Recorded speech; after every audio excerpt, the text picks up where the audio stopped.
WCBI News at 10 starts now.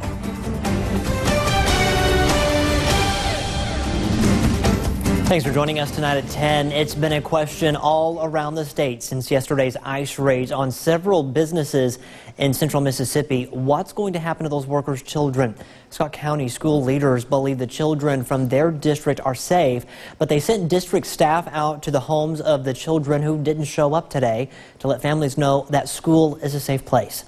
Courtney Ann Jackson has the very latest. Wednesday was the second day of school for the Scott County School District. Superintendent Dr. Tony McGee. It's already hard when you're 5 or 6 years old and it's day 2 of a brand new school and you don't speak the language. And now all of a sudden I find out mom and dad is not going to be there when I get home. It's tough. It hurts you as an educator and hurts children too, and so it's never good when families are separated. The first sign that something was going on? People started coming in to try to check children out of school, and from that we found out that there had been a situation where some of our parents had been detained. What we now know is that the Hispanic community stepped up to take care of their own.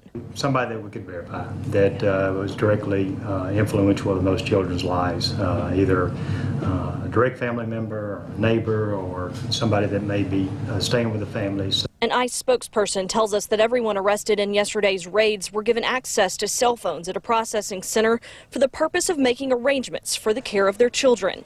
One state agency has been flooded with calls.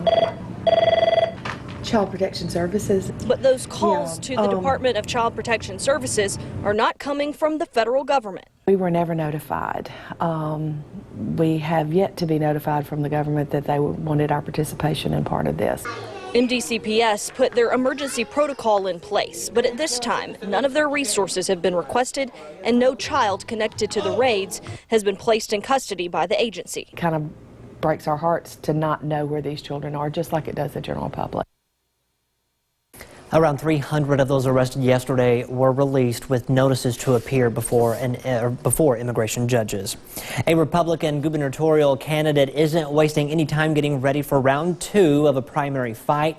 He's back on the campaign trail, fresh off of his second place showing in Tuesday's primary. Former state Supreme Court Justice Bill Waller Jr. was in Amory tonight, launching his runoff campaign at a meeting of the Monroe County Republican Club. Waller was making his case to potential voters and gathering support. Some pundits noted that in the primary, his opponent, Lieutenant Governor Tate Reeves, didn't seem to take Waller seriously. We asked Waller what he thought about Reeves' new approach. I certainly thought Bill Waller was a credible candidate, and I think that right now Tate Reeves knows I am because I'm in runoff with him. Those runoffs are August 27th. A Lowndes County supervisor is raising concerns about a Columbus special election. Leroy Brooks says one of the 6 candidates in the Ward 4 race is paying someone to go door to door to collect absentee ballots. An election commissioner came to Brooks after nearly 75 absentee ballots were requested. Brooks claims those who cannot read or write, the elderly, and some disabled residents are being targeted for votes that only need to be witnessed and not notarized. He calls it an insult to the black community. Now Brooks plans to file a complaint with the state attorney general and secretary of state. They go to these houses and get a request. The request is send a ballot to my house. So they tell them when they're getting the request that once the ballot arrives, don't let anyone vote except me. Brooks did not identify the candidate. State law does require the voter or an immediate family member to request an absentee ballot. The candidate also cannot witness the signing of an absentee ballot. Time now to get a first look at our forecast. We'll send things over to Chief Meteorologist Keith Gibson. Hey there, Keith. Hey, Scott, we're looking with our Alpha Insurance time lapse at Durham's and Vernon with one of those showers and thunder showers in the distant horizon there. That was way down to the west and southwest of Columbus near Starkville this evening. All of that has come to an end, so all quiet here as of 10:04 across our viewing area. But you can see some of that activity that was around earlier. That is just some ground clutter here around the radar site. So many spots enjoying a mostly clear evening. We'll call it variably cloudy for tonight. It's a warm and sticky evening. Widespread 70s now. We stay in the 70s all night long. Back up to around 90 tomorrow. We will have a slight chance for a shower storm early, a better opportunity for more scattered storms during the heat of the day. Some of you may see some good downpours, others may miss out. I'm back with your weekend forecast, Scott, in just a few minutes. The latest mass shootings are bringing renewed calls for some common sense gun control legislation. Now there's a new surprising voice in the debate, the president. But as CBS's Nancy Cortez reports, he may find himself in a political shootout with the NRA. I'm looking to do background checks. As soon as the president said that, the National Rifle Association began to push back, tweeting today that none of the current background check proposals would have prevented this weekend's tragedies. CBS News confirmed that longtime NRA leader Wayne LaPierre called and spoke to the president several times on Tuesday and Wednesday. In a statement, LaPierre claims such laws would make millions of law-abiding Americans less safe and less able to defend themselves. But the White House insists the president's interest in a new law is real. Over the past several days, he's repeatedly called Democrat Joe Manchin and Republican Pat Toomey. Their background check bill narrowly failed in 2013. The president is open to this conversation. He has initiated this conversation in some cases. Not one more! And the pressure is mounting. More than 200 mayors from both parties sent a letter to Senate leaders urging them to call the Senate back to session now to vote on two background check bills that passed the House in February. Those bills would close loopholes for sales at gun shows and on the internet. In a radio interview this afternoon, the Senate's Republican leader, Mitch McConnell, said gun control legislation will be on the agenda after August recess. We're going to have these bipartisan discussions, and when we get back, hopefully be able to come together and actually pass something. Finding something that the two sides can agree on won't be easy, but the fact that the Republican leader is now saying that support is growing for background check legislation is significant. He has never said something like that before. Nancy Cortez, CBS News, Capitol Hill. New tonight, Starkville residents come together tonight to take back their town. Dozens were at the Starkville Sportsplex for National Night Out. The Starkville Sportsplex was packed for the National Night Out event. Of course, there was some fun involved too, bounce houses, face painting, and don't forget about the yummy cotton candy. Several different vendors, they were also set up inside for everyone to stop by. Kids also got to see Starkville PD's new motorcycle unit and even dunk an officer in the dunk tank.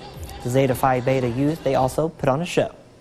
Stepping and showing out. And we get to see other kids play and have fun and stuff. I'm excited about being here to represent my auxiliary and to actually see what goes on at a night out. This is my first time attending one, so I think it's going to be an enjoyable one. And all good things have to come to an end. Everything is starting to wrap up right now. There are less than 24 hours left in an online auction benefiting the Boys and Girls Club of North Mississippi. The auction features sports memorabilia, weekend getaways, artwork, jewelry, and many other items. That auction is part of the annual Dance Like the Stars fundraiser, which helps the clubs in Tupelo, Ripley, New Albany, and Oxford provide valuable services to thousands of kids every week. This is the first year celebrity dancers have been asked to get items for an online auction as part of the annual fundraiser. Leadership for the Boys and Girls Club saw this as an opportunity to reach so many people and prior to the event, and they felt like this is something that they wanted to try to see how it would go if all of the dancers participated, because we know that social media touches so many more people. We still love the individuals that come to the event, and of course we still want everyone to come, but this just gives us more exposure and the opportunity to raise more money for the Boys and Girls Club. Bidding ends at 3 o'clock tomorrow afternoon. The items can be seen at online charity auction for the Boys and Girls Club of North Mississippi on Facebook. Dance Like the Stars is August 24th at Bancorp South Arena. Our very own Allie Martin will be emceeing. Down along the coast in Biloxi, Gulf Shore is destined this weekend. We do have the chance for some storms, highs plus or minus around 90 degrees. Your weekend forecast for our area is next. Your WCBI First Alert AccuWeather forecast with Chief Meteorologist Keith Gibson. We're looking at one of those stray thunder showers here northeast of Louisville, Mississippi this evening. A few downpours here. Some of you got a nice little soaking this evening, but all of that has come to an end. Most of that was confined to Tibaha County and far western Lowndes County, but nothing doing right now aside from a little bit of clutter showing up on the old radar. But tomorrow we may see a few more storms in the region. We're painting the entire region here in this bright green. A chance for an isolated damaging wind gust or two. Most spots will not see anything severe. Can't rule out a strong storm or two, though. But at least we do have a chance for some scattered storms. That rain opportunity 50%. Highs in the upper 80s to low 90s. But the heat index outside of the storms, folks, will be in the upper 90s to maybe low 100s once again. So if we do see some storms, temperatures will be a little bit cooler briefly. We'll take it. A widespread heat advisory continues across a good chunk of the deep south right now. And these are the areas that will see the oppressive humidity through the weekend. Notice Mississippi right here, Alabama, really all adjacent areas to the Gulf Coast will just stay entrenched with this heat and humidity. There's this big dome of heat, a big ridge of high pressure back to the west. That's trucking east a little bit, and that will nudge back into our area this weekend and early next week. So our rain chances will decrease a little bit. We'll see a little bit more sunshine, more heat, more humidity, and the heat index may surpass 105. Then that heat dome's going to shift back to the west again, so it won't be as hot by the end of next week. But while it's here, it will be quite steamy, and that's really for the end of the weekend into early next week. Now, I mentioned that big area of high pressure. These storm complexes are going around it. There's more storm activity back to the northwest in Arkansas, so the best chance for some rain later tonight will likely be across the northern tier, West Tennessee, northwestern Mississippi. So we may not see a lot around here, but during the daytime heating will bubble up some of those showers and storms. A lot of that will go away tomorrow evening. Several more clusters of storms may come on down from the northwest here as we get into your Saturday right here. Don't cancel the plans for the weekend, but there will be some storms around on a scattered basis. Also into your Sunday too. So that's the way it's looking for the near term. Rain chances decrease by Sunday and early next week, and our temperatures will skyrocket back into the mid-90s. We're going to go with about 96 Monday and Tuesday. As I mentioned, the heat index should be 105 plus here as we get into that time frame. So tomorrow and Saturday, highs around 90, give or take. Warmer early next week, and then the heat's going to relax a little bit, but there are some chances for some showers and storms each and every day for the next 7. We've been calling this Pontotoc Week on the high school football tour, and it wraps up in Cougar Country. Tom checks in a little bit later in sports. Followed by CW4 News at 9 with Scott Martin.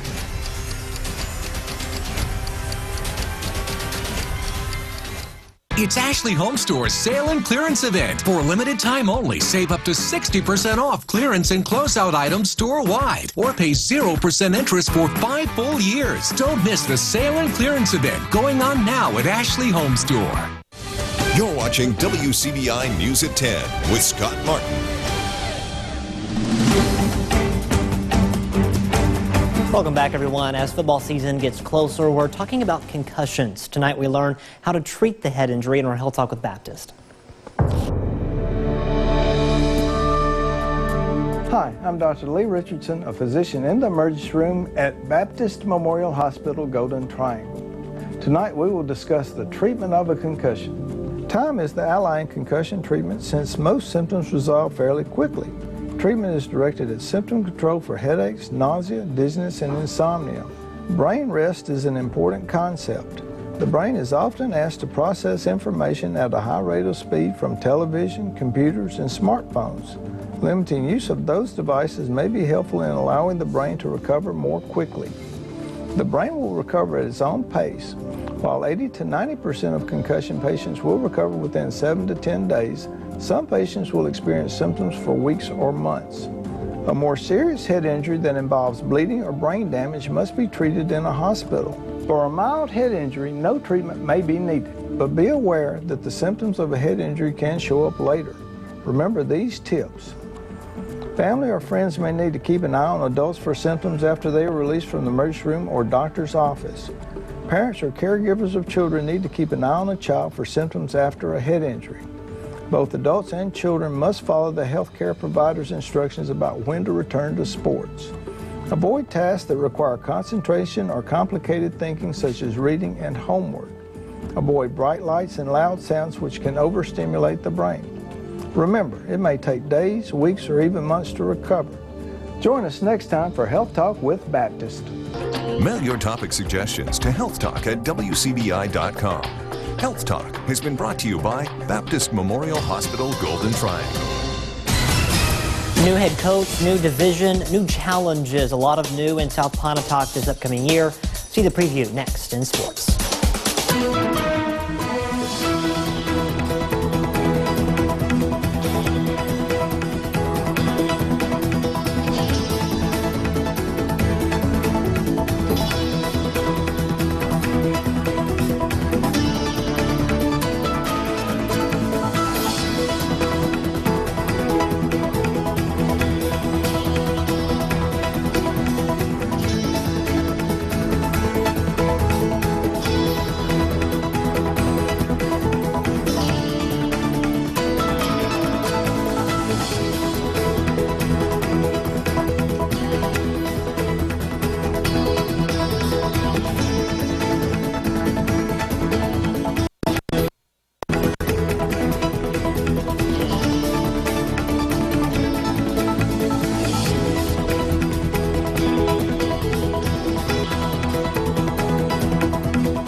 Here's WCBI Sports with Tom Ebel.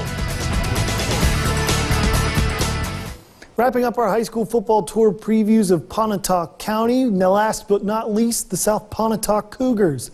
The Cougars make the jump from Class 3A to 4A in 2019, confident in the tough bunch that's eager to compete. South Pontotoc is stop number 46 in our 60 and 60 high school football tour.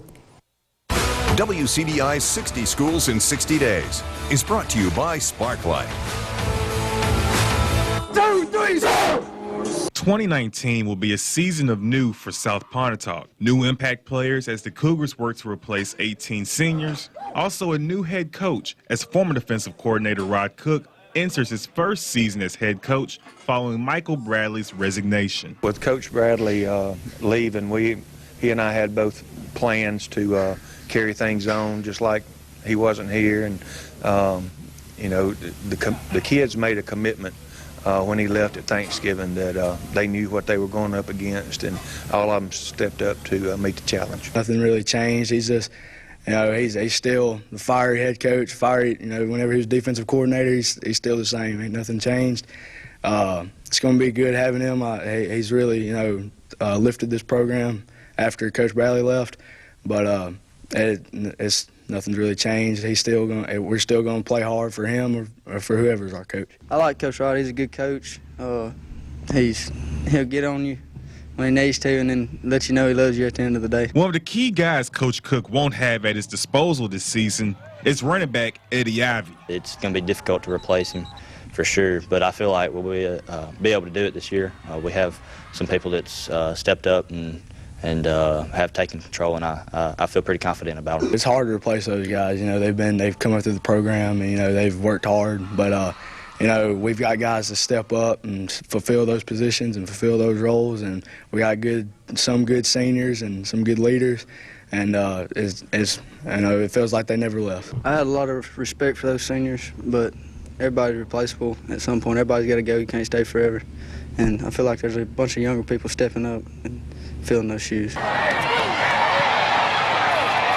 But the team brings back its stabilizing force in field general, quarterback Eli Allen, who looks to have a big junior season. He'll come back and he'll just step in like he normally does and lead our team like he normally does, and we'll come out with the victory. Definitely this offseason he's stepped it up a notch, and he's gotten a little better in everything that he wasn't as good as last year. And I feel like I'm pretty confident in his abilities, and I feel like we're going to be pretty good this year. The Cougars hit the field August 23rd to take on East Webster. With South Pontotoc on the high school football tour, Chris Bolton, WCBI Sports. 60 Schools in 60 Days with South Pontotoc High School was brought to you by First Choice Bank.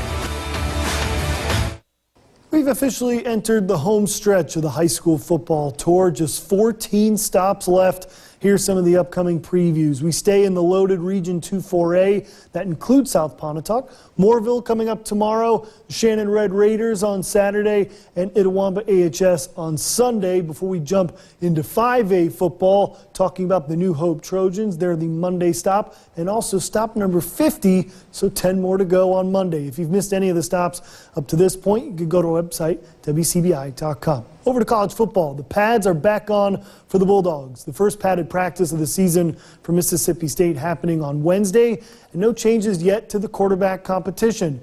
Head coach Joe Moorhead says he'll ideally name a starting quarterback 10 days before opening kickoff. The battle remains between Tommy Stevens and Keaton Thompson. Moorhead saying the QB room has been graded daily, trying to make the best decision before week 1. Their assignment, for lack of a better term, in this quarterback competition and also just throughout fall camp is to improve the efficiency and explosiveness of the pass game while minimizing turnovers.